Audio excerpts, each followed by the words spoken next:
mais uma live do Circuito Life Raízes do NEAV. Bem-vindos. Olá, boa tarde, bem-vindos. Vai chegando, pessoal, vamos dar alguns minutinhos. Eu vou também aqui iniciar no cronômetro, né, para controlar o tempo. Bem-vindos, boa tarde. Vem chegando, vamos dar uns 2 minutinhos e a gente começa. Aí, boa tarde, vai se unindo o pessoal. Olá, olá. Sejam bem-vindos. Vamos chegando. Tá, vamos dar mais um minuto. Olá, boa tarde. Bem-vindo todos a mais uma live do Raízes do NEAV, Reflexões Necessárias. Vamos chegando. Coraçãozinhos, muito bem. O áudio tá bem? O áudio tá bom, gente? Tá dando boa noite aí, aqui é 11 horas da noite, é verdade. E aí? Muito bem. Pois, vamos lá. Vamos começar. Bem-vindo a todos. Tá sim, tá bem? O áudio legal. Então, hoje vamos começar mais uma live das jornadas dos Raízes do NEAV, Reflexões Necessárias.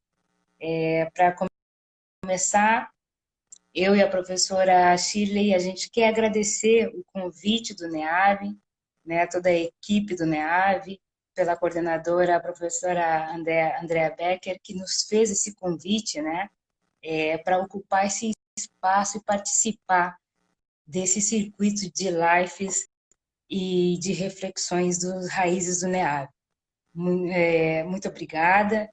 É um prazer estar aqui no núcleo, participar desse convite do Núcleo de Estudos de Agroecologia e Produção Orgânica do meio do Vale do Itajaí, Santa Catarina.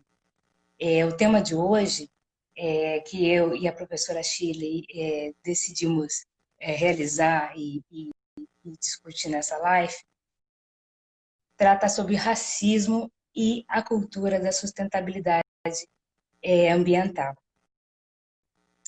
Para começar, a gente vai apresentar as mediadoras desse momento e logo a gente vai desenvolver o tema e as provocações.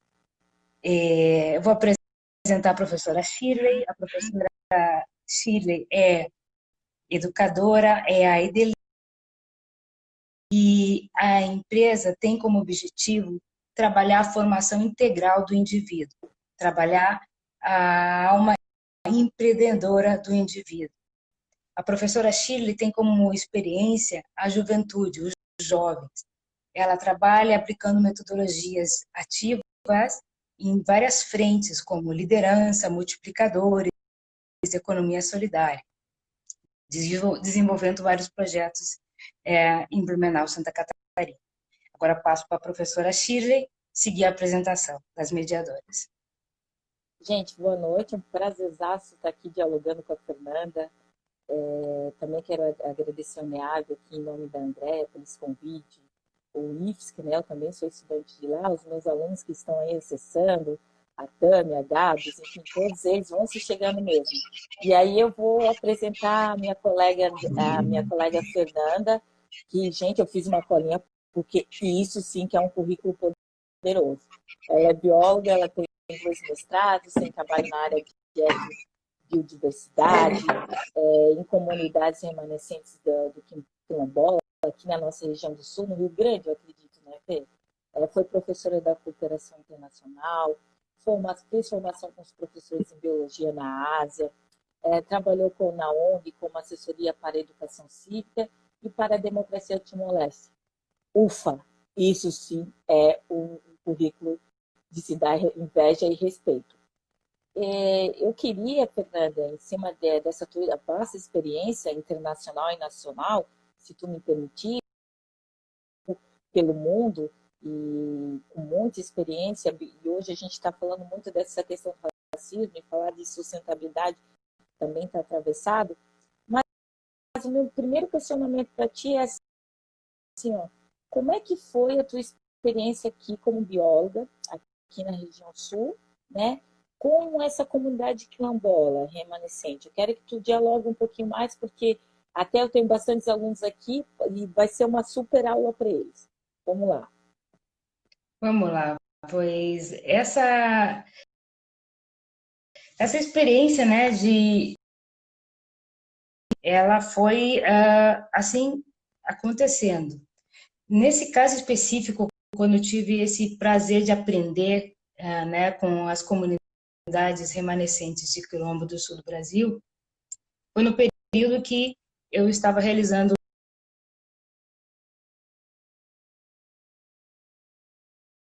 trabalhando com as araucárias na região de São Francisco de Paula, uma espécie de valor econômico, né?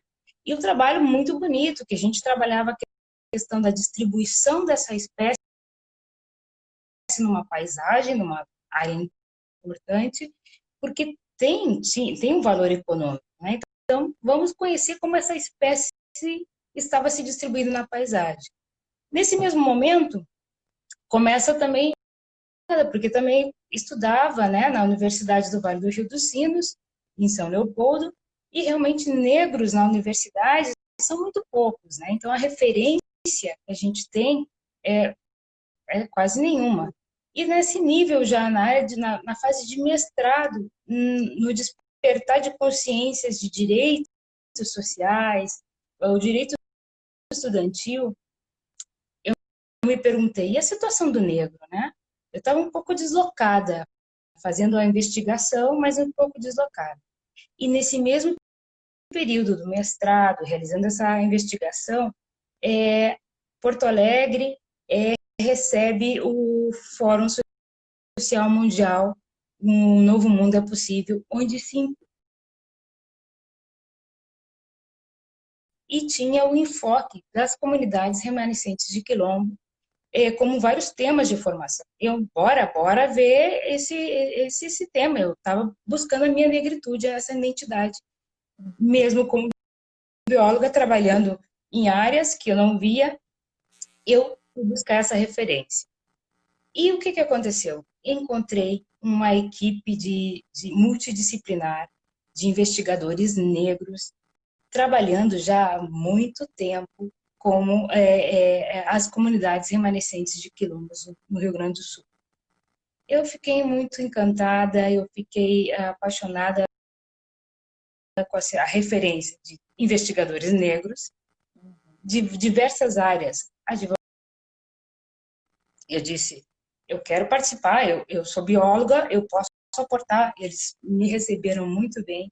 E aí que começou a minha contribuição, o meu aporte como bióloga nesse recorte das comunidades remanescentes de Quilombo.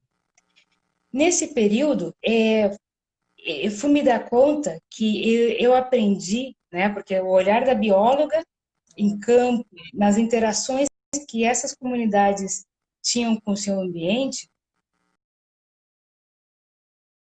foi um aprendizado.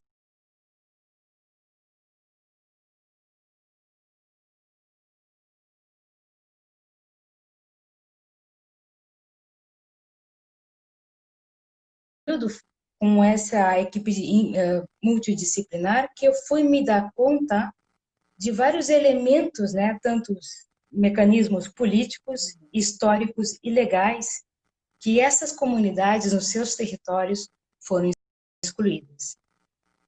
E aí a gente pode relacionar, né, com os termos de área de estudo, né, o racismo ambiental, a injustiça ambiental, os estudos de socioecologia ou socioambiental, que comunidades, na diversidade de comunidades que temos no Brasil, indígenas, pesqueiras, remanescentes de quilombos, sofrem, né? Então, foi esse primeiro processo que essa equipe multidisciplinar de historiadores, antropólogos, advogados, e trabalhando junto com a questão territorial e ambiental, e eu, como bióloga, também participando desse processo, fui aprendendo as restrições ambientais que esses grupos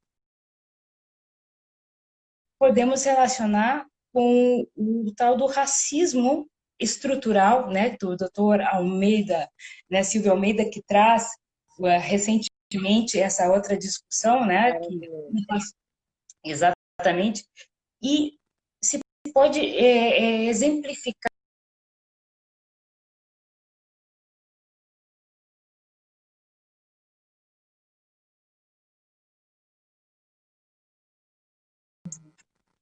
para começar.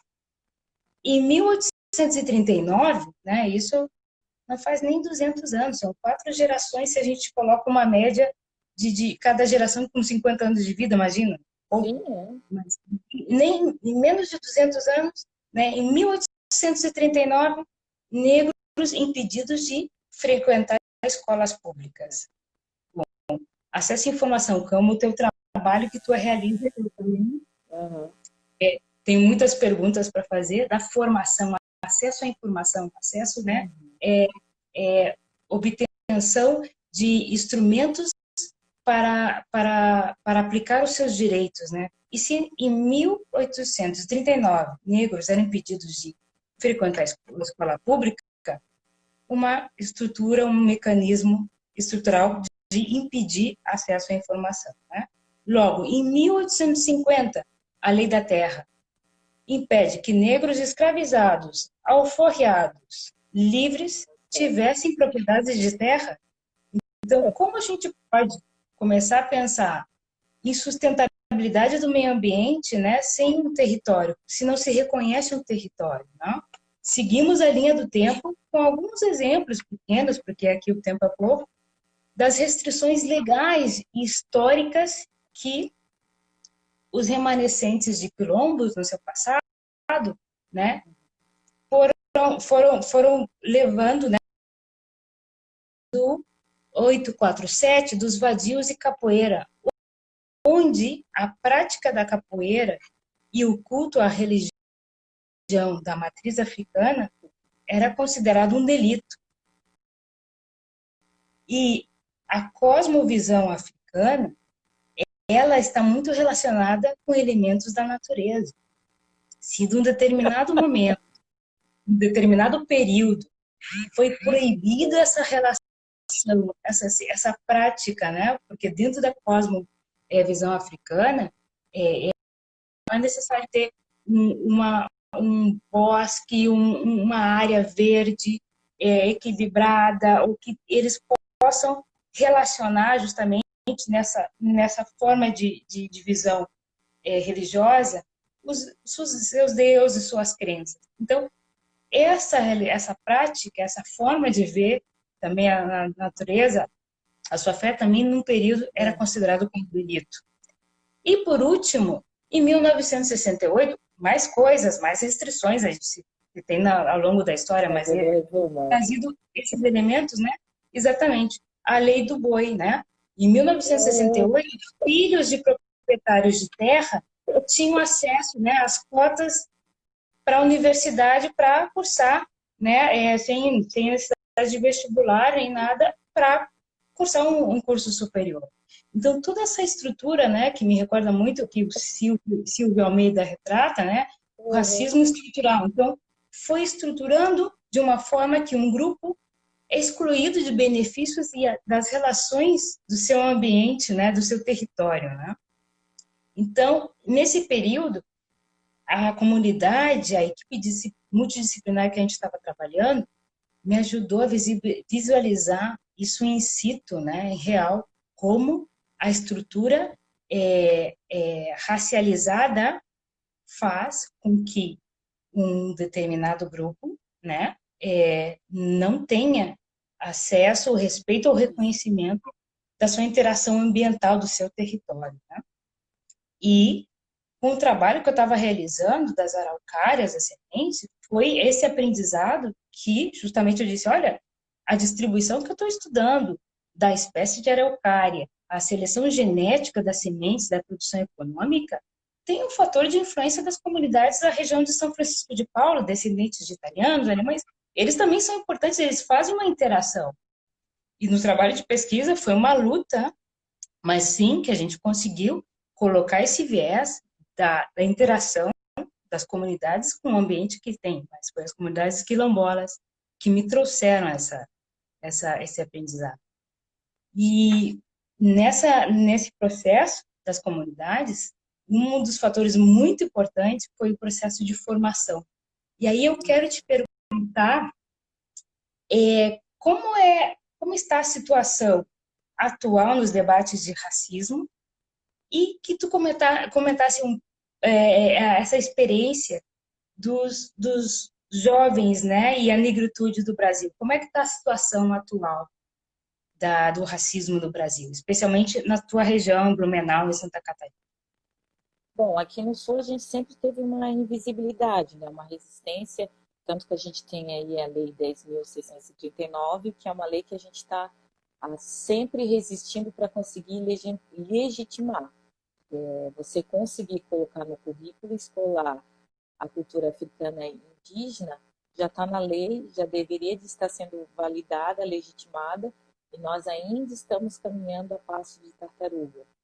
Aqui o debate, por se considerar, né, região sul, não só Santa Catarina, mas Santa Catarina tem isso muito forte, especialmente Blumenau, se considerar uma cidade, uma região germânica, então todo o outro contexto, as outras culturas, elas meio que são deixadas para o lado. Ou você se articula, que é o que o movimento negro e os movimentos especiais das mulheres, eu mesmo estou participando de vários movimentos ali que a gente está articulando para criar projeto, conseguir nos escalarmos ali enquanto poder também político e nos colocarmos em situações que a gente tenha força de voto, né? Voto em todos os âmbitos, na educação, na saúde, na questão da sustentabilidade, enfim. Então, como nós estamos aqui, claro que com essa situação que aconteceu com o George nos Estados Unidos, houve um movimento muito de se dialogar mais, porque a gente já sabe que o racismo sempre aconteceu, não é uma novidade ou algo novo. Agora as pessoas estão percebendo.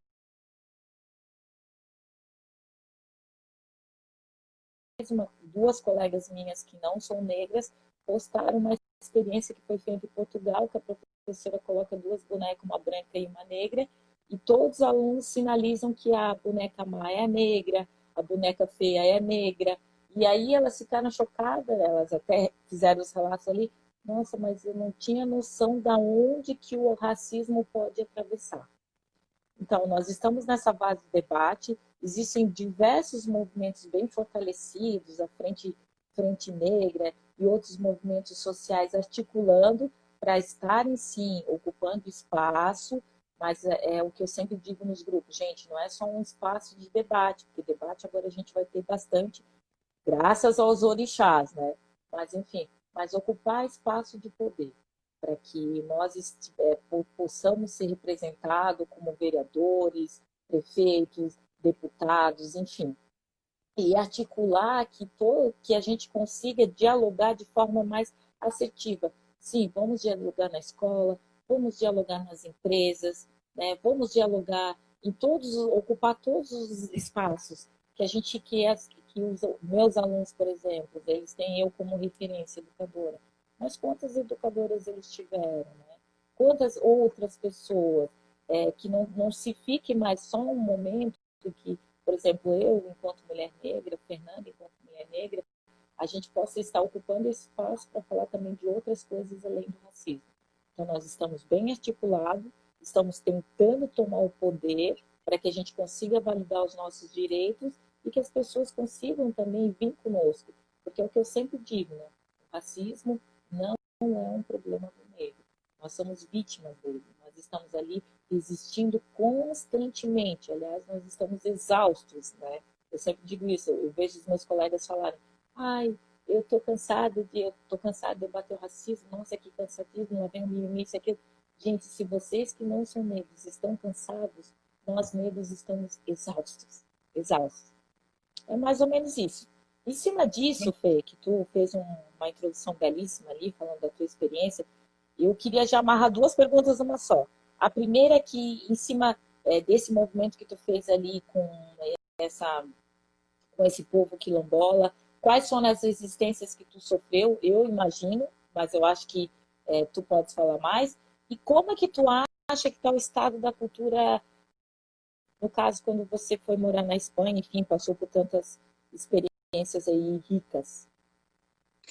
Pois então, Chile, esse aprendizado, né, com o grupo de investigadores negros multidisciplinar e as comunidades remanescentes de Quilombo, que eu realizei esse aprendizado, né, durante todo esse processo, realmente foi um período de fortalecimento, porque também teve as políticas públicas investidas para isso, os projetos, os programas, porque todas as investigações era da pós-graduação da Universidade do Rio Grande do Sul, no programa de desenvolvimento rural, e se tinha todo um financiamento para programas de desenvolvimento rural e combate à fome. Dentro desses grandes projetos federais que se investiu, se decidiu visualizar essas comunidades, a diversidade das comunidades, por isso reconhecê-las, né? Então, elas saem da invisibilidade que toda essa estrutura, né, o racismo estrutural, como esse exemplo que a gente citou, só algumas leis, né, Sim. legais, históricas que fizeram com que comunidades não existissem, porque até no meu período de universitária, realizando o mestrado, onde estão essas comunidades, eu mesma não conseguia visualizar. Né? Faz parte do processo a invisibilização dessa diversidade de comunidades, né? E simplesmente estavam ali. E, então, como tinha um investimento nos programas de desenvolvimento rural, e se tinha essa visualização de que se é para desenvolver a parte rural, tem que incluir todos, indígenas, quilombolas, pescadores, né, enfim, né, uma diversidade. Então, esse trabalho multidisciplinar do desenvolvimento rural foi uma experiência maravilhosa, porque não se faz simplesmente, eu vou só trabalhar no meu tema aqui, não, Isso, tinha que sai da dialogar. caixinha. Dialogar, exatamente, sair Sai do da seu lugar caixinha. de conforto como investigador e ir aprendendo e relacionando, e as comunidades te oferecendo também, olha, toda o seu conhecimento e a sua felicidade, porque também se identificavam, né? Quando Sim. chegávamos nos territórios, eles viam os investigadores, né, negros, era uma outra relação. Então, realmente, nesse período se fez muita produção, se publicou muito material deles, eles estão visíveis, e agora por todo o Brasil. Foi um grande avanço que se teve nesse período, né? Por todo o Brasil, o mapeamento, em Santa Catarina também se registrou. Foi um período assim de avanço, porque sim que se estava desejando aplicar, né, um reconhecimento e justiça ambiental nos territórios, né? E então foi um período de aprendizado fantástico. O processo de formação, né, como o teu trabalho com os jovens, fundamental, porque foi nesse racismo estrutural foi estabelecido negro saber plantar, negro cuidar de terra. Como assim? Negro agricultor? Da onde? Então, uma cultura foi implementada, né? Mas Uhum. como não pode ter terra? Né? Negro não pode ter terra. Tem vários relatos e registros que isso tudo já está registrado, visualizado, as pessoas podem pesquisar, já está publicado, não? Que tanto as terras do não podiam, não podiam, né? Eles tinham que se esconder o documento que ele conseguia provar, porque ninguém acreditava a instituição racializada, né? Imagina que negro vai ter terra. Então, foi tão É aquele processo perverso, né, Fernanda, que eu relatei antes. É necessário que a gente consiga realmente, antes da gente falar de representatividade ou qualquer coisa a mais, mas a gente entender que o racismo é perverso, gente. Então, não tem o que dialogar, porque tem toda a construtura histórica, está comprovado, e como que as pessoas ainda querem alimentar essa perversidade? É por isso que justamente esses momentos de reflexão e esses registros e esses avanços, né, uma vez que os participantes das políticas, os investigadores, os produtores de conhecimento e os que vão aplicar, é importante a gente reconhecer todo esse processo Isso, perverso, estrutural, para não repetir, não? Se queremos realmente, e daí da pergunta, né, o estado da cultura da sustentabilidade ambiental atual, né? Se a gente vem nesse passado dessas restrições de não reconhecer que diversidades de territórios não têm a sua propriedade reconhecida, nem os seus conhecimentos tradicionais, as suas interações, o seu melhoramento genético com as espécies que eles é, é, elaboraram, produziram, né, com a interação que tiveram com o ambiente, porque nem benefícios econômicos desses melhoramentos que eles realizam, essas políticas ainda estão paradas. Tem muita coisa a avançar, porque ainda segue um racismo ambiental estrutural, né? segura que Ainda eu vou te segue. perguntar ainda sobre isso, calma. E, justamente ainda segue isso, e todas as áreas de trabalho que, que utilizam o termo de sustentabilidade ambiental nos territórios, avançou muito, né? A gente tem uma visibilidade da diversidade das comunidades atualmente, muitos trabalhos, muitas instituições, trabalhos bonitos, né? Reconhecimento da cultura, reconhecimento, mas a questão territorial, território, os benefícios dos recursos, dos conhecimentos dessas comunidades sobre o ambiente e a proteção também legal, ou interesses de outros proprietários de terra ameaçam essas comunidades, as suas interações, né? Como a agricultura familiar também tem esse cuidado, tem essa política. Então, no momento que as áreas de trabalho, né, tanto de agroecologia, permacultura e outras áreas, enfim, não correm essa bandeira de proteção e reconhecimento do racismo ambiental que a gente sofre, a cultura da sustentabilidade ambiental ela não se realiza, na verdade. Né? Ela fica muito superficial. E nisso, eu queria que tu me comentasse da questão dos jovens, porque quando a gente trabalhava, quando eu participei desse processo das comunidades remanescentes do Quilombo, a gente tinha muita contribuição e tinha o foco na memória da história das pessoas maiores da comunidade, porque estava ali o registro, né, de muitos conhecimentos.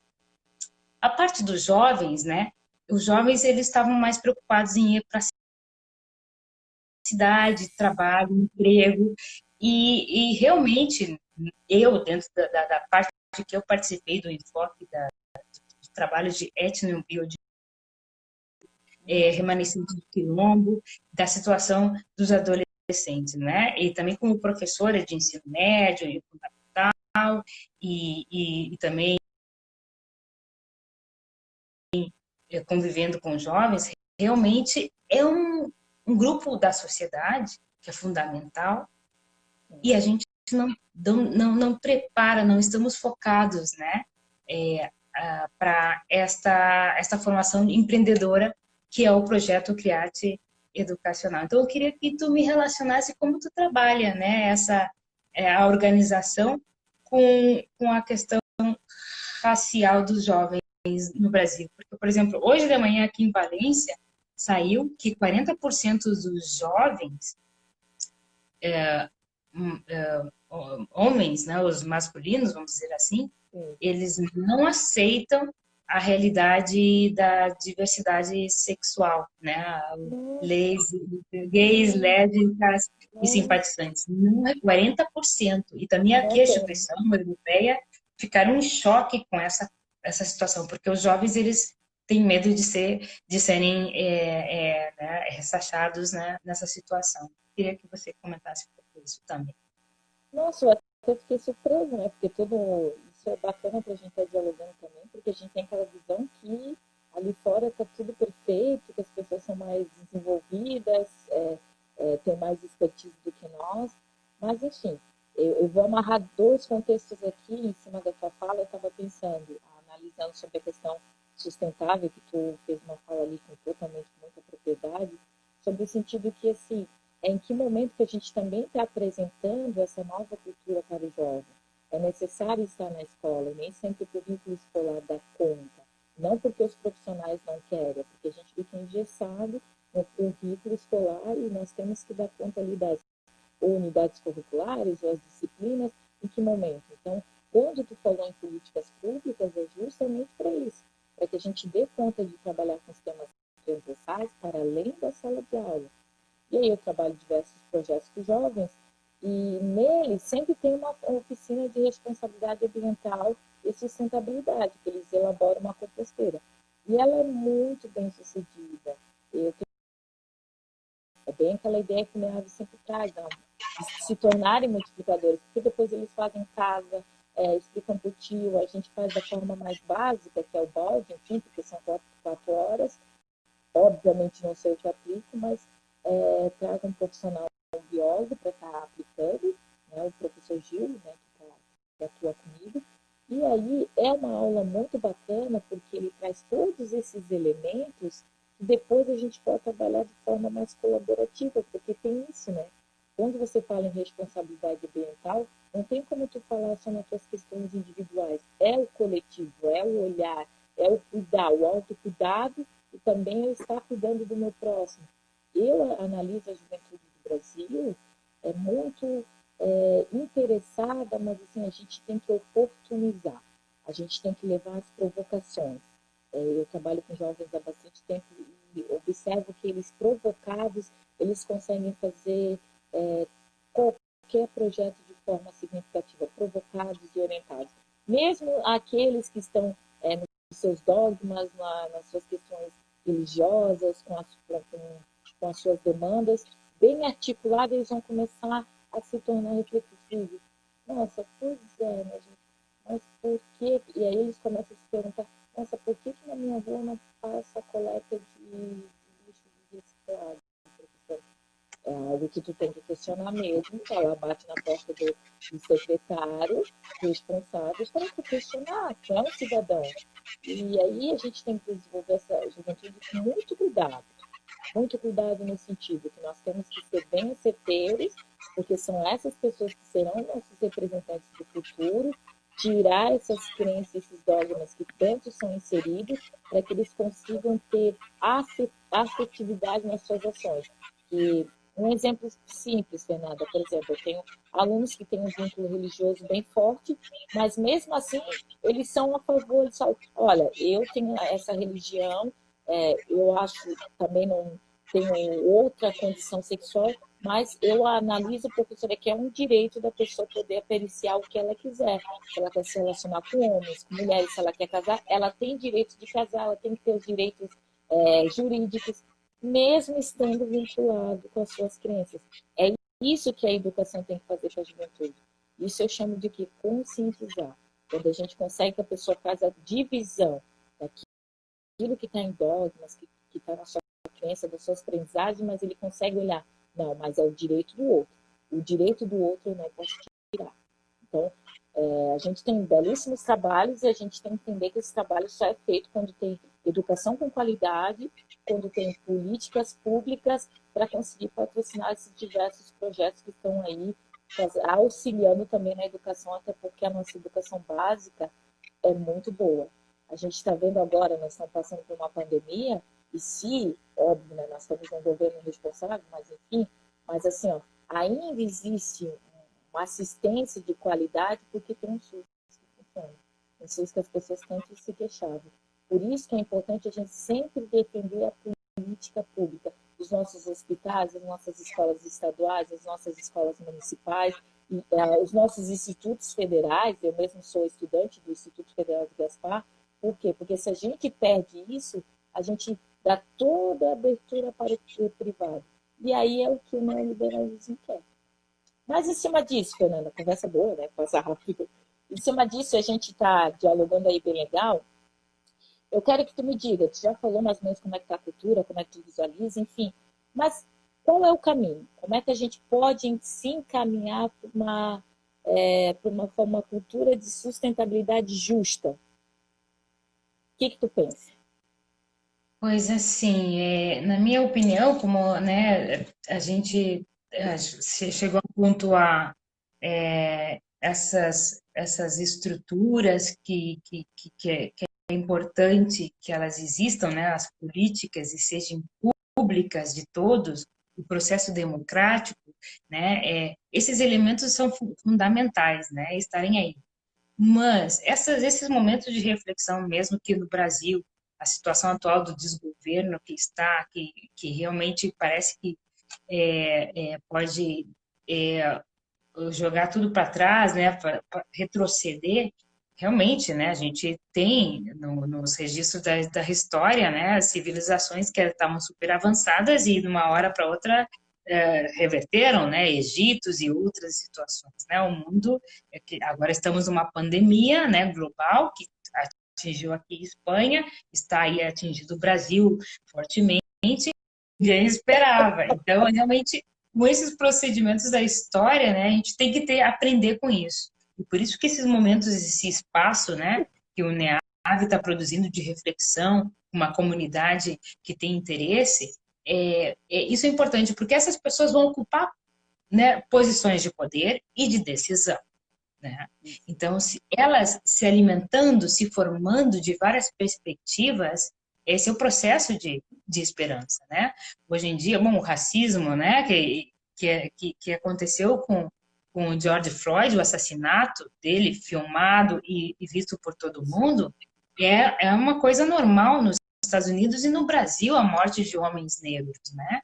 Mas foi um momento que se juntou várias diferentes variáveis e isso chegou numa sensibilização agora a qual todos estão discutindo e abertos para reconhecer o horror que há muito tempo, né, de uma forma estrutural, ela é estabelecida na nossa sociedade sistêmica, né, global. Logo, se sobrar tempo, também comento algumas experiências racistas aqui na Europa, né? Que é muito veladas, é muito escondido. E a questão da cultura da sustentabilidade ambiental, primeiro, tem todo esse histórico de não reconhecimento dos territórios indígenas, que até hoje, no Brasil, isso avança e retrocede, e agora realmente tiraram, né, a responsabilidade dos territórios indígenas, que estava no Ministério da Justiça, né, uma pasta importante de investimento, para botar na parte social novamente, ou seja, eventos, atividades, a questão cultural, mas o território no papel, a reforma agrária, porque como se quer fazer permacultura, como se quer fazer agroecologia, se há em grupos, né, diversidades que não têm a sua propriedade e o seu conhecimento da terra reconhecido, né, ou dos seus conhecimentos ambientais, sendo um pouco repetitiva, mas isso não tem políticas que estão protegendo isso. Muita coisa se avançou. E muitos movimentos sociais, muitas organizações, mas essa bandeira tem que ser de todos. Senão não se pode dizer que está se fazendo uma sustentabilidade ambiental. Dentro da análise da sociológica de Bauman, né, modernidade líquida, a sustentabilidade ambiental pode se evaporar, ela está com risco de se evaporar, né? Já está ali no limiar, já se discutiu, né? Desenvolvimento rural, sustentabilidade, equidade ambiental, mas e os territórios? Vamos respeitar os territórios. Se respeita a forma de ver dessas comunidades. Eu me recordo que se chegou a fazer toda uma classificação fisiológica de como a comunidade a qual eu estava trabalhando eles identificavam as plantas de uma outra forma, né? E eu, dentro da academia, bióloga, né? Classificação aquela clássica, né? Linné e tal. Sim. Bom, é o que a gente é obrigado a estudar né, estruturar na nossa cabeça um formato de conhecimento. E a possibilidade de considerar diversidades de conhecimentos ambientais, outras formas de leitura, é um avanço social da civilização e muitas pessoas não têm dificuldade de entender dessa forma. Ah, imagina. Mas sim, as comunidades como indígenas e outras do nosso território, até dos ciganos também, é uma outra forma de ocupação do território e Sofrem olhar bastante de uma preconceito outra, também. com outros grupos, né? Numa forma que a gente fala do racismo ambiental, a gente tem que identificar outros grupos que estão aí. Então, a cultura da sustentabilidade ambiental não é sustentável, né? Ela está com o risco de evaporar nessa modernidade líquida, vamos dizer assim. E, e justamente como desafio, eu dentro dessa experiência, um trabalho multidisciplinar, muitas instituições, grupos de estudo, NEAB, se trabalha, tem esse viés porque é uma saída. Temos que trabalhar em várias áreas. Essa coisa de fragmentação do conhecimento para analisar resultados dificulta muito. Partes instituições que trabalham de uma forma interdisciplinar serem reconhecidas, né? Isso já é um grande passo. Mas agora a gente tem que investir em políticas reais e legais que estão ainda estruturadas na história e de forma institucional negando o direito ambiental. E um exemplo aqui pequeno, na Europa, aqui se tem já trabalhos e já tem um avanço de comprar cestas, né, de comidas, de produtos hortigranjeiros e de horticultura sazonal, de uma forma, né, um produto ambiental equilibrado. Muito bem. É caro, eu não consigo comprar, né, ainda é caro. Então, isso também produz exclusão de determinados grupos para acessar uma comida saudável. Muitos europeus. Mas, apesar desse avanço que tem, é plausível, é muito interessante que avança nesse aspecto ambiental, todo o lixo tecnológico da Europa e fora e os últimos de lixo nuclear é tirado em Gana, em África, um dos maiores recebedores do lixo tecnológico europeu. Então, como queremos falar de sustentabilidade, dos trabalhos que tem aqui fantásticos de avanços, se é o lixo da Europa, a gente atira, engana, que está ali um dos maiores vertedores, é um relatório da ONU, registrando que na verdade eles enviam de uma maneira que é tecnologia reutilizável. Mas como os outros países em desenvolvimento ainda não têm políticas para regularizar o que recebe, na verdade fica um lixo contaminando. Porque daí, né, Fê, obrigando... porque daí a gente já está entrando ali no racismo ambiental, né? Por exemplo, as comunidades do Brasil periféricas, quando o ônibus não presta mais, vamos colocar naquele bairro de periferia, onde tem a água com menos qualidade, em periferia, onde a gente não passa o tal do caminhão da... Ele é tão complexo, gente, que ele está nos mínimos detalhes, ele está na sutileza. Por que é periferia? Porque a África pode ser colocado esses rejeitos. E assim como nas comunidades também, né? O Rio de Janeiro passou por uma situação complicadíssima com água, e se a gente conhecer, a gente for visitar as periferias, é onde elas não têm acesso do mínimo, né? O mínimo do mínimo do mínimo para sobreviver. Tem lugares que as pessoas estão pegando água sem nenhum tratamento, e que, novamente, a política pública ainda não chegou. Mas vai bater lá agora que é ano eleitoral. Então, a gente também conseguir dar consciência para essa população. porque quando a população tem esse despertar, isso é um trabalho, eu acredito que é um trabalho também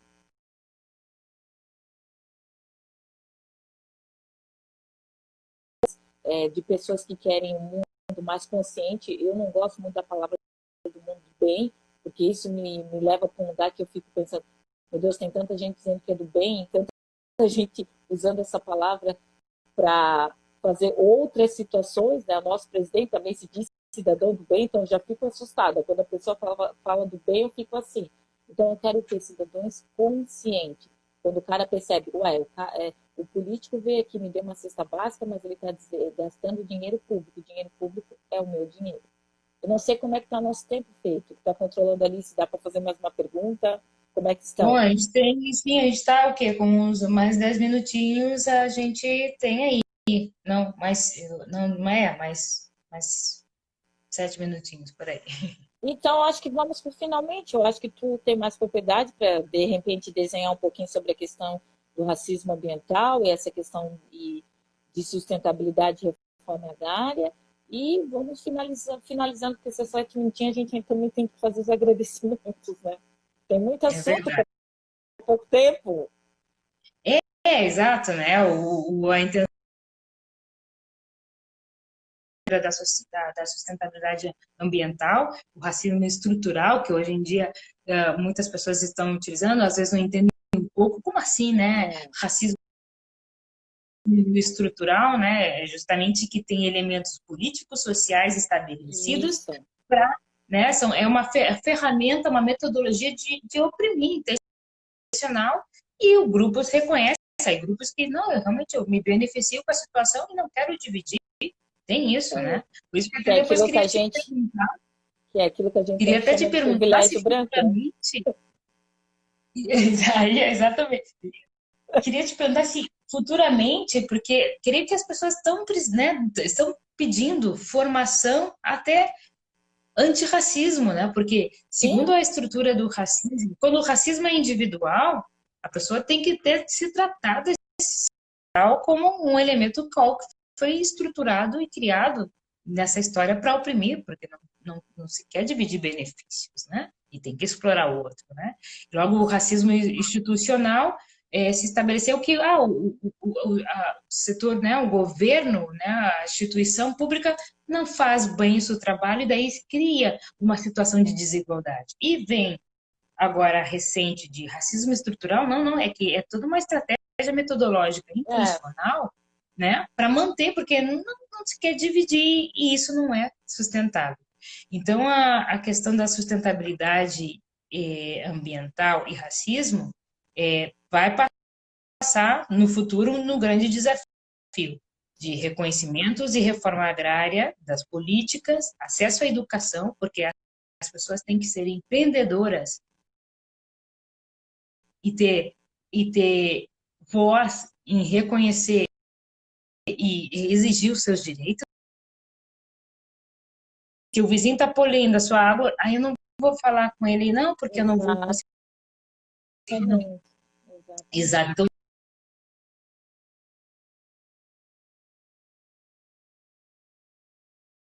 por isso a instituição tem que ser pública, a educação tem que ser pública, democrática, reconhecer os direitos.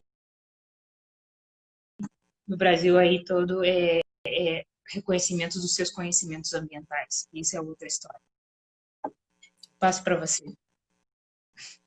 Eu quero primeiro agradecer a oportunidade, foi uma alegria. Eu consegui aí constituir uma nova amizade com a Fernanda, que tem muita competência e tem muita propriedade para falar sobre a temática. Dizer que eu enquanto educadora, e conheço educadores fantásticos, estamos fazendo o nosso máximo com muita pouca estrutura, porque quem trabalha na educação pública sabe disso, e mesmo assim a gente consegue tirar grandes experiências, dizer que a juventude bem articulada, bem mediada, né? Eles conseguem se desenvolver a sua autogestão de forma consciente e que estamos em uma grande batalha, uma situação difícil, eu digo extremamente delicada, com um governo irresponsável, mas que existe uma grande maioria, o Brasil é uma potência, E eu acredito que essa situação que a gente está passando hoje é uma situação para a gente nunca mais esquecer que jamais a gente pode agir com ódio. Porque quando a gente age com ódio, a gente que nas próximas ações, sejam elas governamentais, sejam do outro, sejam sustentáveis, a gente haja com consciência, a gente consiga pesquisar, valorizar a ciência, não cair em fake news, e não cair e analisar bem, porque a nossa maior força, a maior vingança que o povo brasileiro tem ainda é o voto, mas ele tem que ser assertivo. A gente vai passar por processos eleitorais agora, então assim, não se deixe iludir pelas suas ligações religiosas, não se deixe iludir pelas suas paixões, analise bem o plano político de cada candidato seu, veja se ele nunca esteve metido em nenhuma corrupção de verdade, porque só assim, de forma com política, educação, políticas públicas, a gente vai conseguir se transformar. Por favor, não votem por ódio. Olha o que está acontecendo no nosso país por causa de ódio. É isso. Gratidão imensa, gente. Vamos para a luta. Muito bem. Então, é isso. Que eu conheci rindo. Os dois rindo. Depois ele simplesmente fez um vídeo e falou: eu tive um comentário infeliz. Meu bem, não foi comentário infeliz. É racismo. Imagina um líder de uma religião ter esse tipo de fala. William Vac.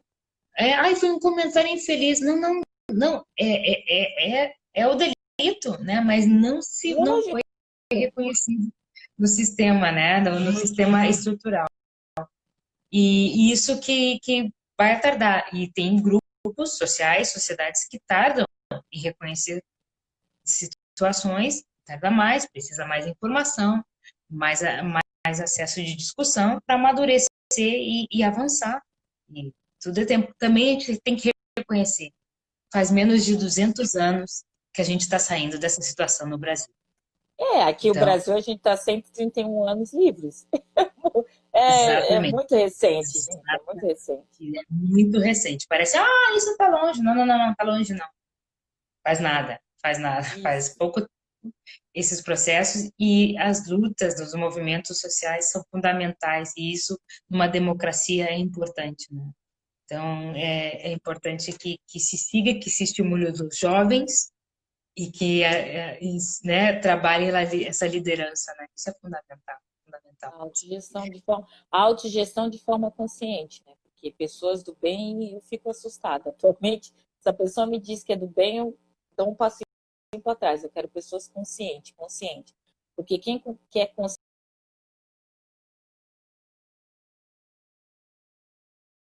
é ele ter o direito. A gente tem que conseguir validar o direito do outro. Então, direito conseguir, porque só pessoas conscientes e reflexivas conseguem ter esse tipo de dialética, né, que a gente fala. Porque senão, do bem... mas Deus quer que o homem e a mulher casem. Deus não fez o homem para homem e a mulher para mulher. Aí a gente começa nesse senso comum, nesse fundamentalismo religioso, entende? Eu acho que é isso, Fê. Mais alguma coisa, meu bem? Pois, olha, novamente agradecer o espaço, e a gente está finalizando. Não sei se a live indica, porque realmente são muitos temas, né? E a gente tem que reduzir, ser tão sucinto, mas... Comigo, maravilhosa. A qualidade da educação também, né? Tá toda a estrutura. Que diferença aqui? Aqui Espanha realmente investe muito em educação pública. Isso é uma diferença que eu vi gritantemente em relação às políticas do Brasil. Realmente é indignante a falta de visão, né? Política, social, de qualquer partido que seja, que educação... Restam 26 segundos. Nós vamos começar a contagem. Eu acho que agora é o tchau mesmo.